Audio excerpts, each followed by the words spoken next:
I think one of the people that I would like to study with is still alive.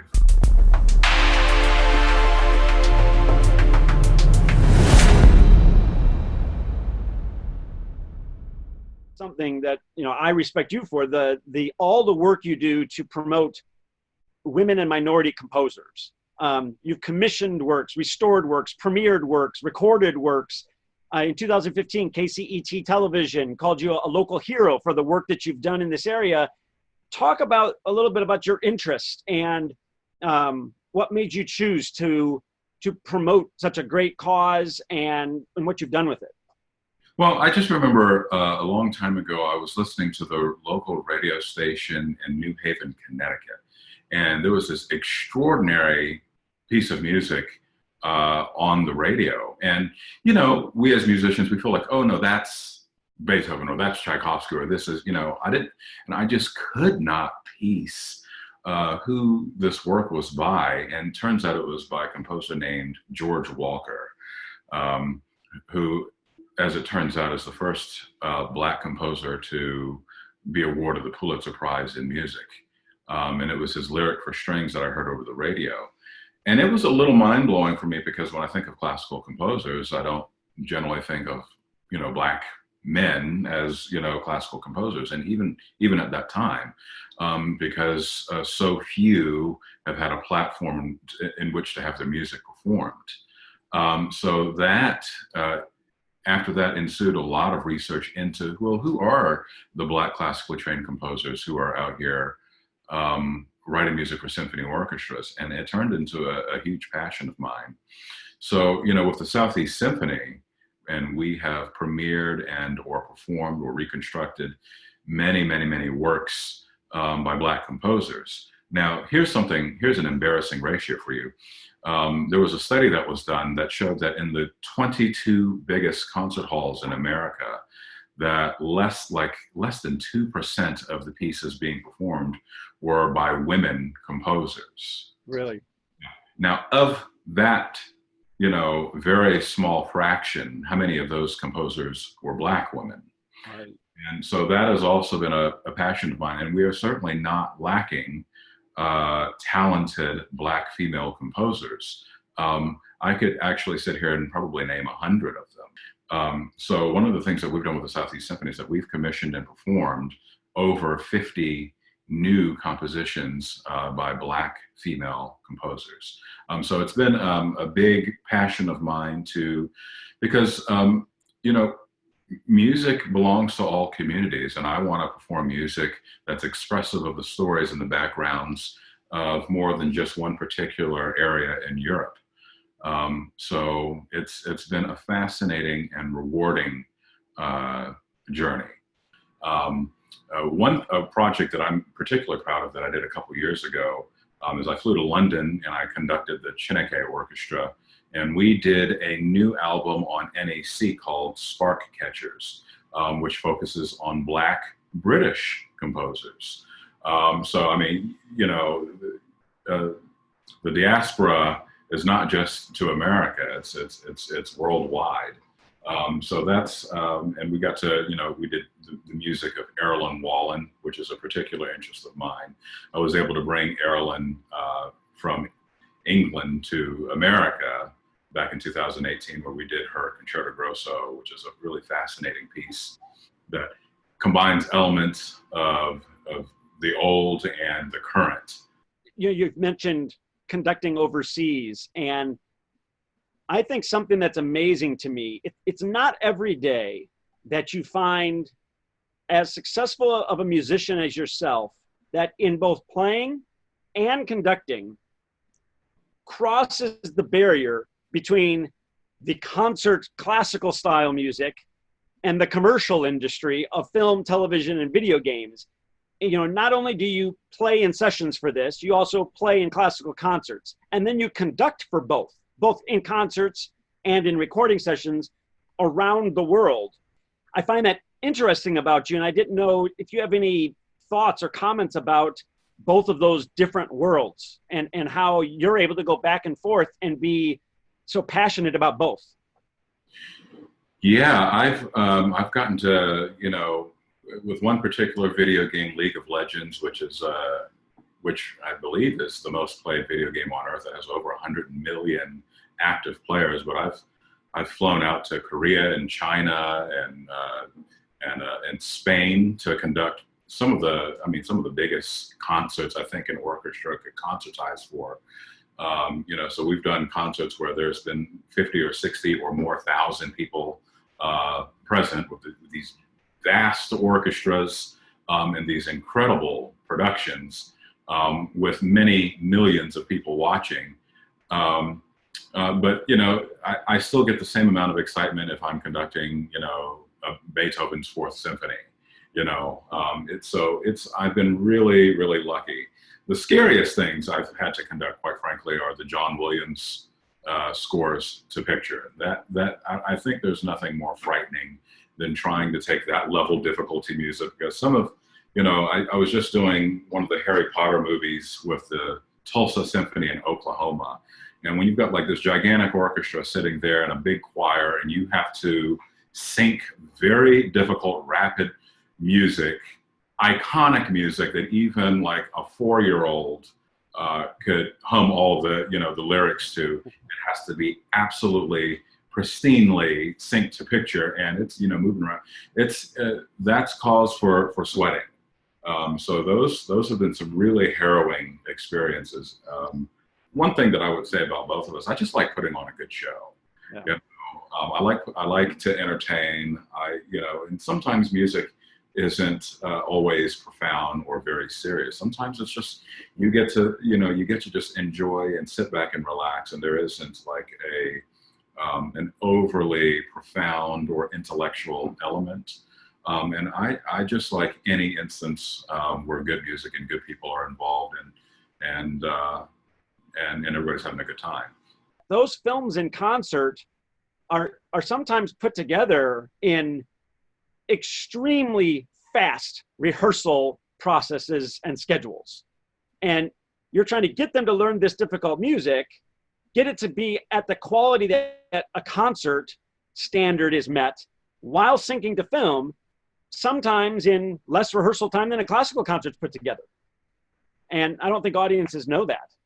No, yeah. We have 2 rehearsals to do most of that stuff. And it's really kind of like a run through, make adjustments, another run through, make adjustments. So literally every second of rehearsal has to be planned. And you have to kind of have a strategy to, okay, well, these are the giant action cues. We're going to put those at the front of rehearsal. And then, some of the lesser, more tame cues, some of them you might not even read because you need to spend time making sure that the Quidditch match, which is extraordinarily difficult, gets the attention that it requires.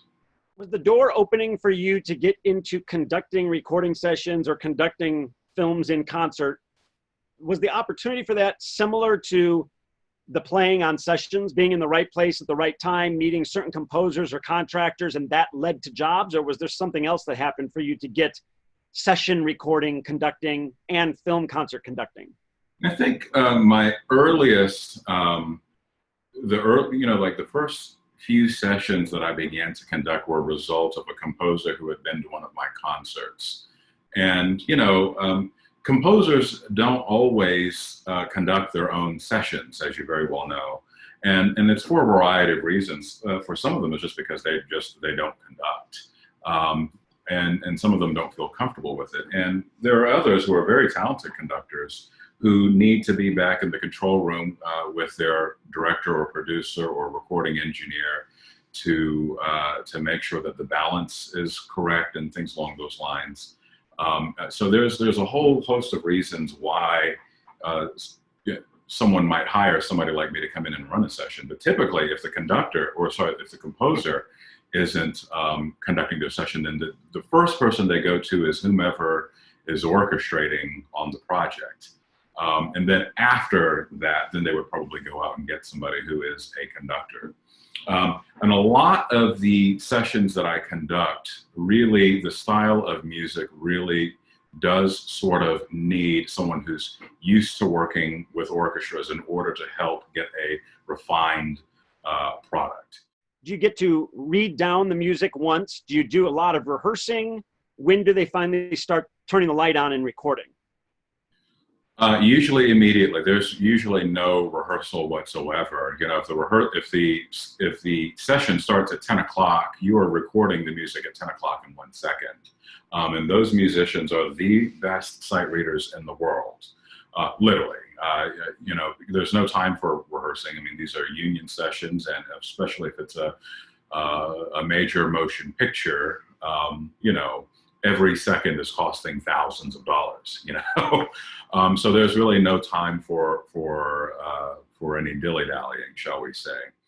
The responsibility of a conductor in a session is a little different than it would be in the live world, because I think it's a little bit more administrative as opposed to, you know, the art of the gesture and, you know, things along those lines. You know, most of the time, especially if you're recording to click track, the musicians who are very concerned about their accuracy and making sure that they don't mess anything up, they are 98% of the time not even going to be looking at the conductor, because we have bar counters throughout the studio that show exactly where you are, just so that we can absolutely ensure that everybody's in the right place.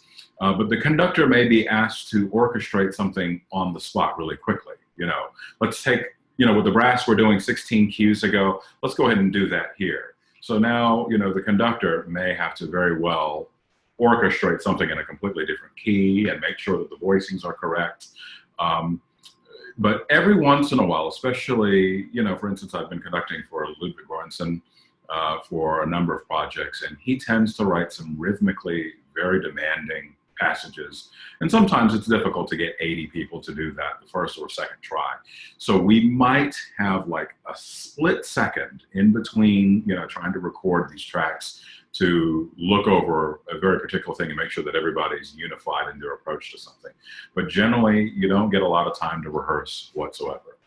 With all these amazing things that you've done in your career, what goals or vision do you have for yourself in the future? What are you still driving towards? I just want to make good music with good people. I think that's been my agenda for the longest time. I've been fortunate to continue to make better and better music with more and more skilled musicians. I think in the future, I envision myself writing more music. And, you know, so I've been, you know, delving into that, or back into that, I should say. I used to compose quite seriously, and then I stopped composing to concentrate on conducting. So I think trying to achieve some sort of balance where I can continue to play and to write and to conduct music, I think would be very fulfilling.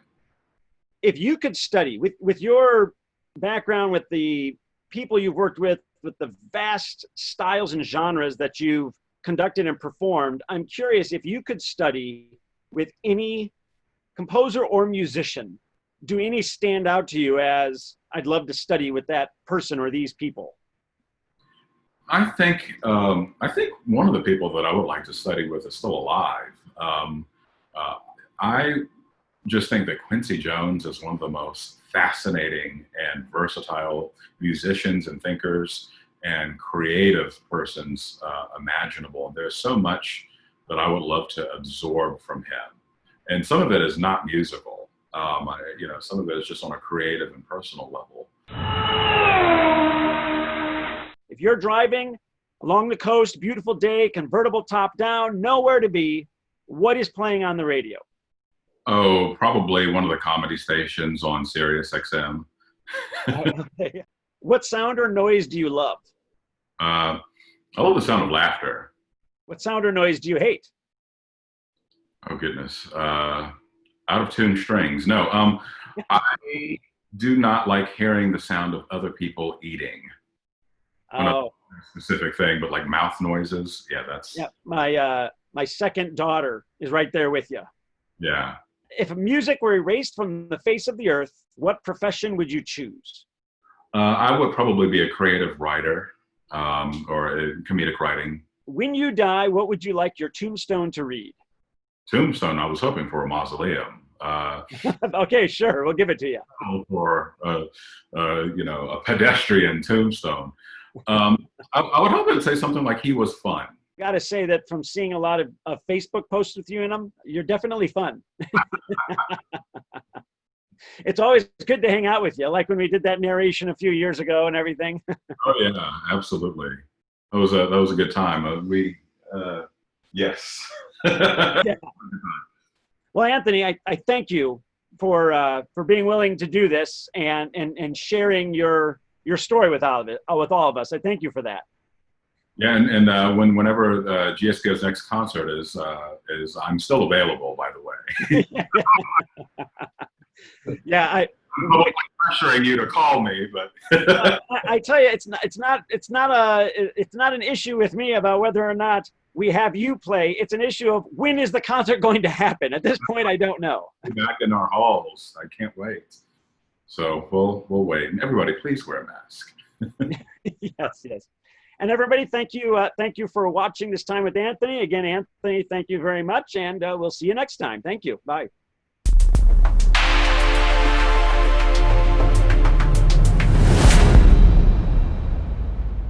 Thank you for watching. For more great videos, subscribe to the Maestro Fox YouTube channel. To learn more about the Maestro, visit StevenAllenFox.com.